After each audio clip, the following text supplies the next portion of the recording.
स्वागत है आप सबका हमारे YouTube चैनल फ्रीडम 50 स्टडी में। आज हम लोग पढ़ेंगे एनसीईआरटी क्लास 6, ठीक ना। गणित प्रश्नावली 3.2 संख्याओं के साथ खेलना भाग 1, ठीक है ना। संख्याओं के साथ खेलना भाग 1 पढ़ेंगे आज हम लोग, ठीक है। तो चलते हैं हम लोग इसके पहले सवाल को देखते हैं कि क्या है। मतलब यहाँ पे देखिए पहला सवाल दिया हुआ है कि बताइए कि किन्हीं दो संख्याओं का योग सम होता है। मतलब कि किन दो संख्याओं का योग मतलब कि योग सम होता है और या विषम विषम होता है यदि वे दोनों मतलब कि सम हो, तब मतलब सम संख्या हो या विषम संख्या हो।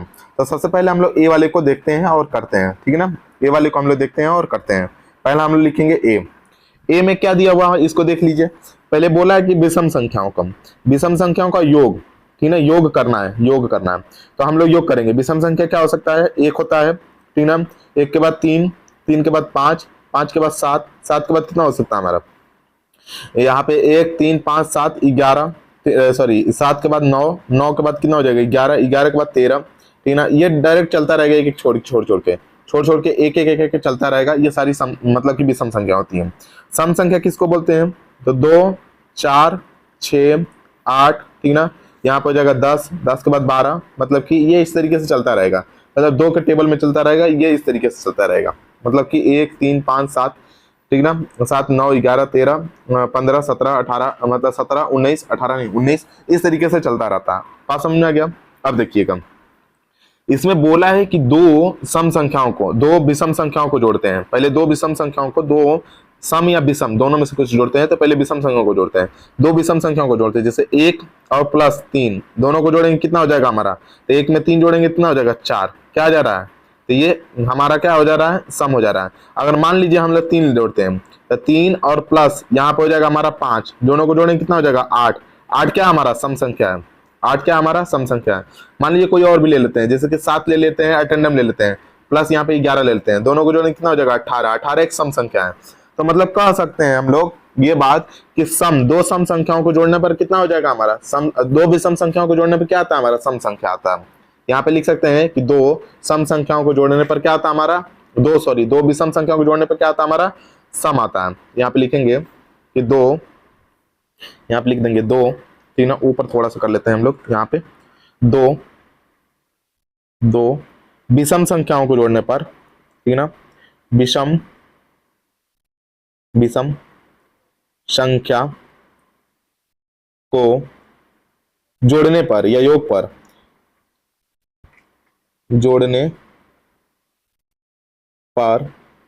सम आता है, ठीक ना।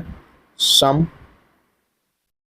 प्राप्त होता है या आता है, प्राप्त होता है, ठीक है ना। इस बात को दिमाग में रख लेंगे, ठीक है। अब देखिए बोला है कि दो विषम संख्याओं को जोड़ने पर क्या आता है हमारा सम प्राप्त होता है। समझ में आ गया ना। ये तो हम चेक करके भी बताए हैं। अब चाहते हैं तो आप चेक कर सकते हैं। जैसे कि यहाँ पे 1 हो गया, 1 में हम लोग अगर 3 जोड़ते हैं तो कितना हो जाएगा हमारा 4, जो कि सम है, ठीक ना। फिर दूसरा अगर हम मान लीजिए करना चाहते हैं, जैसे 3 हो गया और प्लस यहाँ पे कर लेंगे 5, दोनों को जोड़ने पर कितना आ जाएगा हमारा 8, जो कि क्या है हमारा सम है। तो हमेशा क्या आ रहा है, सम आ रहा है, सम प्राप्त होता है या सम आता है, ठीक है ना। अब देखिए दूसरा यहाँ पे विषम संख्या को थोड़ा समझ लेते हैं, फिर लिख देंगे, ठीक ना। जैसे कि सम संख्या क्या होती है, सम हमारी 2 होती है, 4 होती है, 6 होता है, फिर ठीक ना 8 हो सकता है, फिर 8 के बाद 10 हो जाएगा, 10 के बाद कितना हो जाएगा 12, 12 के बाद 14। ये सारी संख्याएं इस तरीके से चलती रहती हैं। ये हो जाएंगी सम संख्याएं।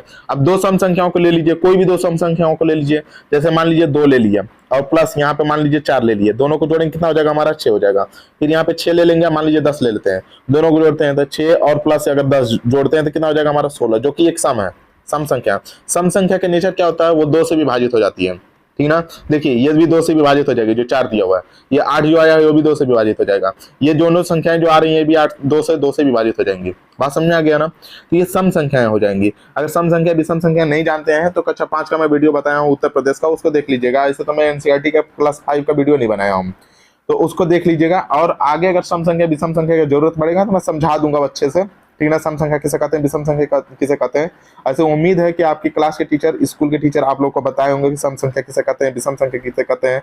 अभाज्य किस संख्या किसे कहते हैं, ठीक ना, भाज्य संख्या किसे कहते हैं, बहुत सारी संख्याओं को मैं बताया हूँ। अगर नहीं पता है तो इसी वीडियो में, मतलब कि इसके पहले चैप्टर में या दूसरे चैप्टर में मैंने सारे संख्याओं को बताया है कि नंबर्स कितने प्रकार के होते हैं, कैसे होते हैं, सम संख्या, विषम संख्या, अभाज्य संख्या, भाज्य संख्या, वास्तविक संख्या, अपरिमेय संख्या, परिमेय संख्या, ये सारी संख्याओं के बारे में बताया हूँ। जाकर के वो वीडियो देख लीजिएगा, समझ में आ जाएगा चीजें, ठीक है। तो ये समझ में आ गया क्या आ रहा है, दो सम संख्याओं को जोड़ने पर भी क्या हो रहा है, सम हो रहा है, और दो विषम संख्याओं को जोड़ने पर भी क्या आ रहा है, सम आ रहा है।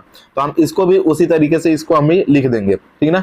बात समझ के लिखना जरूरी होता है, ठीक ना, बात को समझ के लिखना बहुत ही जरूरी होता है, बात समझिएगा।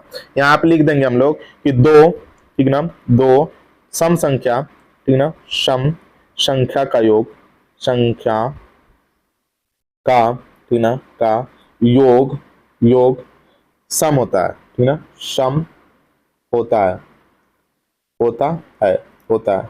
आप लोग सोच रहे होंगे इसमें कुछ और लिखे हैं, इसमें कुछ और लिखे हैं, बात एक ही है, लिखने का तरीका बस अलग है, ठीक है ना, एक ही बात दोनों है, ठीक है ना, बात समझ में आ गया ना। ये हो जाएगा सम होता है, ठीक है, इस तरीके से। अब एग्जाम्पल के तौर पर देख लीजिएगा, जैसे 2 लिख दिए और प्लस क्या कर लिए हम लोग 4 लिख दिए, दोनों मिला कितना हो जाएगा 6 हो जाएगा।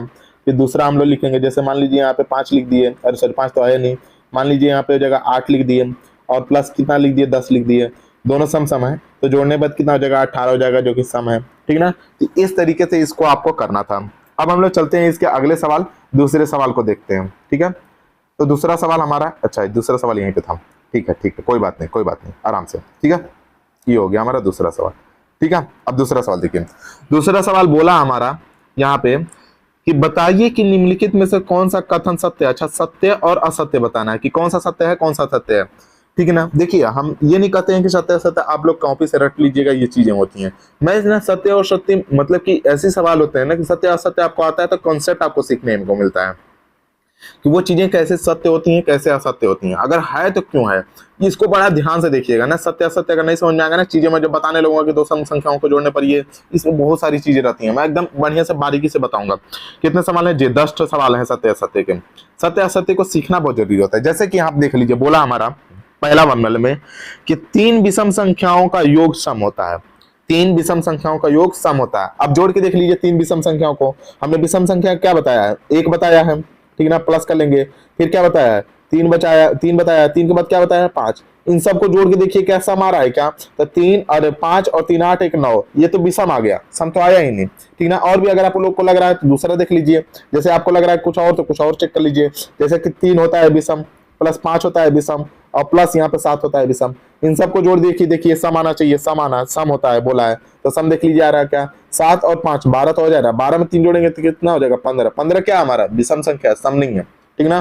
तो हम लोग का ये क्या हो जाएगा, असत्य हो जाएगा, क्या हो जाएगा हमारा, असत्य हो जाएगा।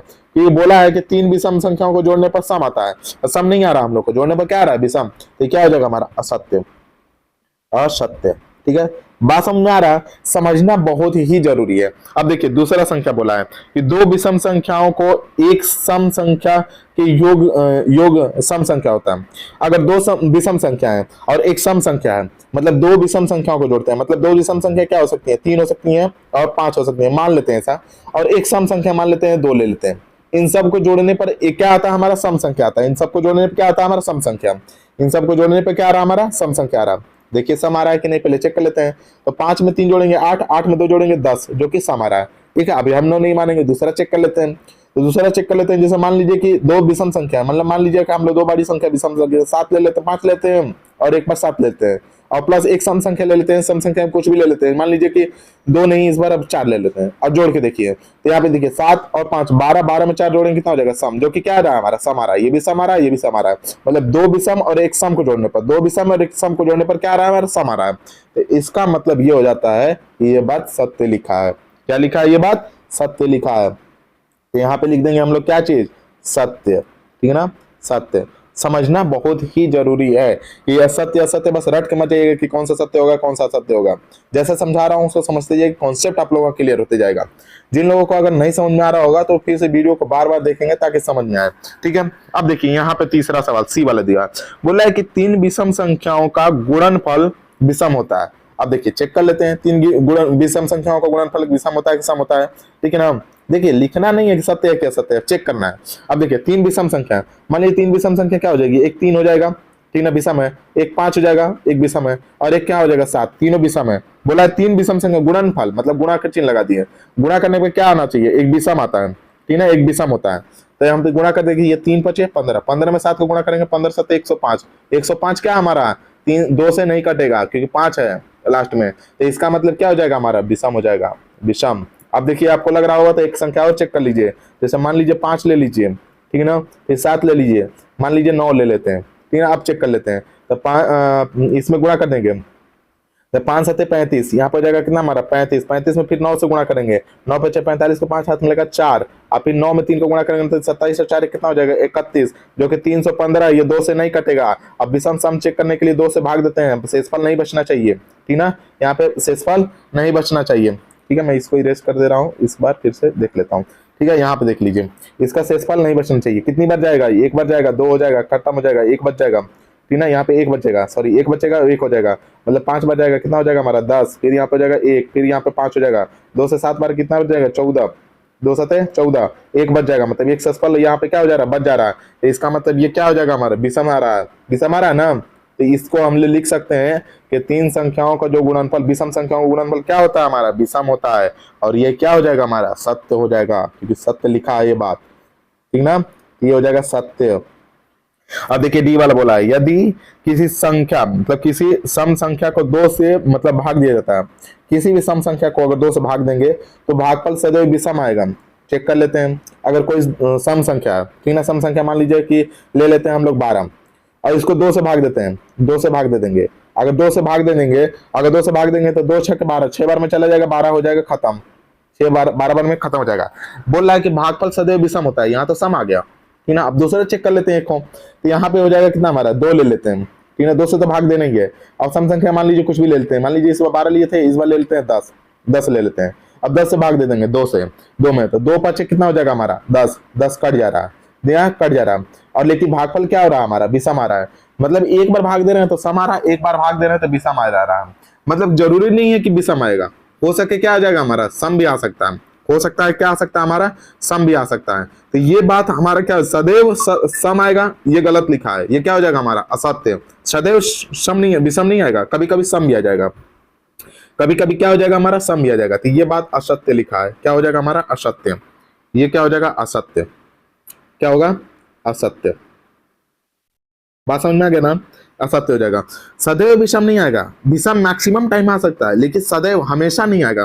जैसे एक सवाल और भी देख लेते हैं, जैसे कि मान लीजिए आप लोग 16 को देख लीजिए, 16 को अगर हम 16 का नहीं प्रत्येक मतलब कि सम संख्या को अगर हम लोग 2 से भाग देते हैं, सम संख्या को 2 से भाग देते हैं, सम संख्या हम लोग 16 लेते हैं, सम संख्या कितना हो जाएगा हमारा 16, सम संख्या 16 है, 16 में 2 से भाग देंगे तो 2 से कितने बार में जाएगा 2 8 है 16, 8 बार। यहाँ पे सम आ जा रहा है, विषम नहीं आ रहा है, तो सदैव नहीं आ सकता, ये हमारा क्या हो जाएगा असत्य हो जाएगा। ये बात क्या हो जाएगा हमारा असत्य हो जाएगा। बात समझ में आ गया ना, ये हो जाएगा असत्य। अब हम लोग चलते हैं इसके ई वाले सवाल को देख लेते हैं। ई वाले को बोला ये सभी अभाज्य संख्याएं विषम होती हैं। बात सही है, सभी अभाज्य संख्याएं क्या हो सकती हैं, विषम हो सकती हैं। अभाज्य संख्या क्या होती है, 2 होता है, फिर 5 होता है, फिर 7 होता है, फिर 9 नहीं होगा, 9 विषम में आएगा लेकिन अभाज्य नहीं होता, 3 से कट जाता है। 9 क्या होता है हमारा 3 से कट जाता है, तो इसलिए हमारा 9 नहीं हो सकता। क्या हो जाएगा 9 नहीं होगा। अगला संख्या क्या हो सकता है 11 होगा, 9 के बाद क्या हो जाएगा 11, 11 के बाद क्या हो जाएगा 13, 13 के बाद क्या हो जाएगा हमारा 17। तो बोल रहा है कि जो संख्याएं हमारी होती हैं सभी अभाज्य संख्याएं विषम होती हैं, नहीं ये सम है। पहली वाली संख्या क्या हो जाएगी सम हो जाएगी, तो इसीलिए हमारा क्या हो जाएगा गलत है ये सवाल गलत लिखा कि सभी अभाज्य संख्या विषम होती है। नहीं भाई, 2 क्या है ये अभाज्य है ना, लेकिन क्या है ये सम है, तो इसलिए हमारा क्या हो जाएगा गलत हो जाएगा। एक भी अगर सेटिस्फाई करता है तो ये गलत हो सकता है। बात समझ में आ गया ना, तो क्या हो जाएगा हमारा असत्य, असत्य। बात समझ में आ रहा है या नहीं आ रहा है, बात आप लोगों को अच्छे से समझ में आ रहा होगा, समझ में आ गया ना। अब बोला है कि मतलब कि अभाज्य संख्याओं का गुणनफल थी ना, अभाज्य संख्याओं का गुणनखंड नहीं होता है, ये भी गलत लिखा है। अभाज्य संख्याओं का गुणनखंड होता है, अभाज्य संख्याओं का गुणनखंड होता है, अभाज्य संख्याओं का कोई बोला है गुणनखंड नहीं होता है। चलिए अब हम लोग एक बार आंसर भी देख लेते हैं। इसके लिए आंसर क्या दिया हुआ है, ठीक ना, यहाँ पे दिखा हुआ है हमारा 2.3। मतलब किताब में आप लोग आंसर जरूर मिलाते रहिएगा कि आंसर क्या क्या आ रहे हैं। जैसे हम लोग कौन सा पढ़ रहे थे, हम लोग एफ वाला क्वेश्चन पढ़ रहे थे। एफ वाले क्वेश्चन में बोला है कि अभाज्य संख्याओं का गुणनफल नहीं होता है, तो भाई ये अभाज्य संख्याओं का गुणनफल होता है, ठीक है ना। मैं इसको डिस्क्राइब कैसे कर रहा हूँ देखिएगा, समझिएगा, मैं थोड़ा सा बताना चाहूंगा। अभाज्य संख्याओं का गुणनखंड नहीं होता है, ये बोला है। जैसे मान लीजिए अभाज्य संख्या 3 है, क्या 3 का गुणनखंड नहीं है? है। 3 का गुणनखंड क्या हो सकता है हमारा? 1 हो सकता है, 1 से कटता है और 3 से कटता है, तो 2 का गुणनखंड तो यहीं पे आ जा रहा है, 2 गुणनखंड आ रहा है ना। मान लीजिए कोई संख्या और ले लेते हैं, अभाज्य संख्या जैसे 7 ले लिए, 7 का गुणनखंड होता है? नहीं है, 1 होता है और 7 होता है, 7 से कट जाता है। तो ये क्या बात लिख दिया? असत्य बात लिख दिया। क्या लिख दिया हमारा? असत्य लिख दिया, ठीक ना। बोला है कि नहीं होती है, होता है भाई, तो ये क्या हो जाएगा हमारा? असत्य। और क्या हो जाएगा हमारा? सत्य, असत्य हो जाएगा। बात समझ में आ गया ना। अब देखिए हम लोग क्या करते हैं, हम लोग अगला सवाल देखते हैं हम लोग जी वाले को। बोला है कि 2 अभाज्य संख्याओं का योग सदैव सम होता है।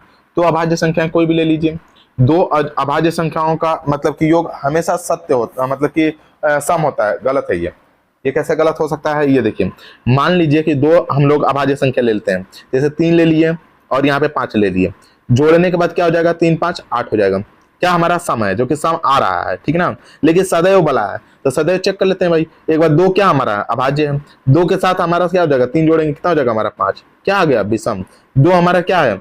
2 हमारा क्या है? यहाँ पे अभाज्य है, इसके साथ विषम संख्या जोड़ना है। विषम क्या है? 5 है, जोड़ के देखिए 7 आ जा रहा है। तो यहाँ पे 2 की वजह से ना क्या हो जा रहा है कि ये संख्याएं विषम भी आ सकती हैं। 2 हमारा क्या है? अभाज्य भी है। इसका मतलब ये भी क्या हो जाएगा? गलत हो जाएगा। ये भी क्या हो जाएगा हमारा? असत्य हो जाएगा। हमेशा सम नहीं आएंगे, क्या हो सकती है? विषम भी हो सकती है। तो यहाँ पे क्या हो जाएगा हमारा? ये हो जाएगा हमारा असत्य, असत्य। देखिए यार, मतलब इसमें ना क्या होता है ना कि आपको समझना बहुत जरूरी होता है मेरे हिसाब से।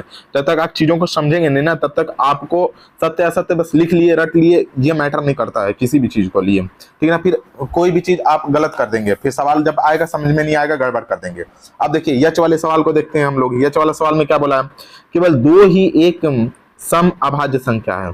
तो केवल 2 ही एक क्या हमारा सम है, मतलब हम लोग अभाज्य संख्या पढ़ रहे हैं। अभाज्य किससे स्टार्ट होता है? 2 से, 2 के बाद 3 से, 3 के बाद 5 से, 5 के बाद 7 से, 7 के बाद कितना हो जाएगा हमारा? 7 के बाद 11 हो जाता है, 11 के बाद 13 हो जाता है। ये सारी अभाज्य संख्याएं डॉट डॉट डॉट चलती रहेंगी। तो अब देखिए ये बोला है ना कि केवल 2, मतलब ये 2 ही है जो कि सम है। जाहिर सी बात है, सम है, सही बात बोला है। और अभाज्य है, तो ये भी बात सही लिखा है, मतलब ये बात सही लिख दिया कि सिर्फ अभाज्य संख्या में 2 ही एक ऐसा संख्या है जो कि क्या हो जाएगा हमारा? सम है और सबसे छोटा अभाज्य संख्या है। सबसे छोटी अभाज्य संख्या क्या होती है? 2। और 2 ही क्या हो जाती है? सम। बोलेगा कि कौन सी ऐसी संख्या सम है जो अभाज्य है? तो 2। सबसे छोटी अभाज्य संख्या क्या हो जाएगी? 2। बात समझ में आ गया ना। तो यहाँ पे क्या हो जाएगा? ये बात सत्य है, तो यहाँ पे लिखेंगे सत्य, सत्य, ठीक है ना। अब देखिए यहाँ पे हो जाएगा हमारा आई वाला, सभी सम संख्याएं भाज्य होती हैं। अब सभी संख्या सम संख्याएं भाज्य हो सकती हैं, जैसे कि 2 है, भाज्य है, ठीक ना। यहाँ पे 4 हो जाएगा, ये भी भाज्य है। फिर यहाँ पे हो जाएगा हमारा 6। ऐसे भी भाज्य संख्या हमारे 4 से स्टार्ट होती है, लेकिन यहाँ पे हम लोग लिख देते हैं, जिससे इसको इरेज कर देते हैं, ठीक ना। जैसे कि यहाँ पे हमारा भाज्य संख्या कितना हो जाएगी? हमारी भाज्य संख्या 4 है, 2 से कट जाएगा, ठीक ना। सम होती है, ये सम हो गया। फिर यहाँ पे देख लीजिए 6 हो जाएगा, ये हमारी क्या हो जाएगी? हमारी भाज्य संख्या 6। फिर 8 भी हमारा भाज्य संख्या है, 9 भी हमारा सम होती है। सभी भाज्य संख्या सम होती हैं ऐसा नहीं, 9 भी भाज्य है, 9 भी भाज्य है, ठीक है ना। 9 भी क्या है हमारा? भाज्य है। 3 से भाज्य है ना भाई, 9 को 3 से अगर भाग दे देंगे हम लोग, ये भाज्य है। 3 बार में ये कट जाएगा, 3 बार में क्या हो जाएगा? ये 9 कट जाएगा, ये तो कट जा रहा है 3 बार में। तो इसका मतलब ये बात भी क्या लिख दिया हमारा? गलत लिख दिया है। ये बात क्या लिख दिया है? गलत लिख दिया। आई वाले को गलत समझ लीजिएगा। ये क्या हो जाएगा? असत्य। कैसे असत्य हुआ समझ में आया कि नहीं है? हम असत्य लिखेंगे, असत्य। फिर से मैं एक बार समझाना चाहूंगा। बोला है कि सभी, 1 2 की बात नहीं कर रहा, बोल रहा है सभी संख्याएं मतलब कि भाज्य संख्या होती हैं। सभी सम संख्याएं भाज्य होती हैं। सभी सम संख्या भाज्य कैसे हो सकती हैं? अगर मान लीजिए सभी सम संख्या को ले लेते हैं, सभी सम संख्या भाज्य होती हैं। अच्छा, सभी सम संख्या भाज्य होती हैं, ये बोला है कि सभी सम संख्याएं भाज्य होती हैं, तो ये बात तो सही है भाई। एक बार देख लेते हैं फिर से। सभी सम संख्याएं में क्या होता है हमारा? 2 होता है, ठीक ना, सम संख्या में। फिर 4 होता है, ठीक ना। यहाँ पे 6 होता है, ठीक ना। फिर यहाँ पे 8 होता है, फिर 8 होता है। फिर यहाँ पे कितना हो जाएगा? 10 हो जाएगा। सम संख्याएं ये भाज्य भी हैं, ये भाज्य भी हैं, लेकिन नहीं, 2 क्या हमारा है? अभाज्य संख्या है, लेकिन सम भी है, इसलिए क्या हो जाएगा? असत्य हो जाएगा। बात समझ आया कि नहीं आया? फिर से समझ लीजिएगा। बोला है कि सभी सम संख्या, तो जब सभी सम संख्या में 2 भी आता है, 2 आता है ना, 2 जब आता है तो 2 और 4 6 और 8 और 10 12 ये सभी सम संख्याएं आती जाएंगी। बोला है कि भाज्य होती हैं, नहीं भाई 2 क्या है हमारा अभाज्य है, तो ये क्या हो जाएगा, इसलिए असत्य हो जाएगा। बात समझ में आ गया, ये क्या हो जाएगा हमारा असत्य हो जाएगा, यहाँ पे लिख दीजिएगा असत्य, असत्य। बात समझ में आ गया। अब ये लास्ट सवाल बचा हुआ है, इसको देख लीजिएगा। 2 सम संख्याओं का गुणनफल सदैव सम होता है। 2 सम संख्याओं को गुणनफल बोला है। 2 सम संख्या क्या होती है हमारी, 2 सम संख्या में क्या हो जाएगी हमारे 4, मान लीजिए 4 लिख देते हैं और 8 लिख लेते हैं, दोनों को गुणा कर देंगे तो 4 8 चौके 32, 8 चौके 32, ठीक है। मान लीजिए सम संख्या में हम लोग क्या ले लिए, 2 ले लिए और गुणे कर लीजिए 4 से, तो 4 दूनी कितना हो जाएगा 8 हो जाएगा, क्योंकि सम आ जा रहा है, ये भी सम आ जा रहा है, मतलब ये बात सत्य लिख दिया, तो यहाँ पे क्या हो जाएगा हमारा सत्य, क्या हो जाएगा हमारा सत्य हो जाएगा। तो इसको लिख दीजिए, ये बात हमारा सत्य हो जाएगा, यहाँ पे हो जाएगा सत्य, ठीक है ना। तो इस तरीके से ये सारे सवाल को कॉन्सेप्ट को समझना था। तो आज के लिए इतना ही, पढ़ते हैं अगले वीडियो में अलग अलग सवाल देखेंगे। आज के लिए इतना ही, धन्यवाद।